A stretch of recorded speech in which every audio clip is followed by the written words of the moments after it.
মুম্বাই পুলিশের তথ্য মতে বলিউড তারকা সাইফ আলী খানের ওপর হামলাকারী একজন কথিত বাংলাদেশী।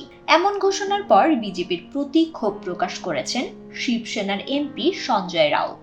সোমবার তিনি বলেছেন, ভারত থেকে সব বাংলাদেশিকে বের করে দেওয়া উচিত। একই সঙ্গে ভারতের কেন্দ্রীয় স্বরাষ্ট্রমন্ত্রী অমিত শাহের পদত্যাগ দাবি করেছেন এমপি সঞ্জয়। এ খবর দিয়েছে বার্তা সংস্থা ANI।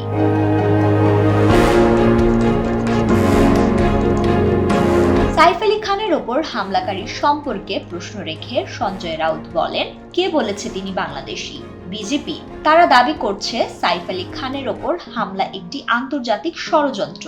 কেউ না বুঝলেও আমরা আপনার প্রয়োজন বুঝি, আর তাই তো অত্যাধুনিক ফিচার সম্বলিত বিভিন্ন সাইজ আর কালারের 250-টিরও বেশি ডিজাইন অপশন নিয়ে ওয়ালটন স্মার্ট ফ্রিজ বোঝে আপনার প্রয়োজন।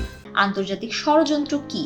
একজন অভিনেতার উপর হামলা হয়েছে, জনগণকে সত্যটা বলা উচিত। যদি হামলাকারী বাংলাদেশী হন তাহলে এর জন্য দায়ী কেন্দ্রীয় সরকার। এটা অমিত শাহের দায় এবং এর জন্য তার পদত্যাগ করা উচিত। সঞ্জয় রাউত আরো বলেন, সব বাংলাদেশিকে ভারত থেকে বের করে দেওয়া উচিত, আর এটা শুরু হওয়া উচিত শেখ হাসিনাকে দিয়ে। তাকে রাজনৈতিক আশ্রয় দেওয়া হয়েছে, তারা শুধুই আতঙ্ক সৃষ্টি করছেন। এর কারণ মুম্বাই মিউনিসিপ্যাল নির্বাচন। যখনই আমরা পার্লামেন্টে বাংলাদেশিদের বিরুদ্ধে কথা বলতে চাই, তখনই বিজেপি আমাদেরকে থামিয়ে দেয়। এক্ষেত্রে তারা আন্তর্জাতিক সম্পর্কের কথা বলে।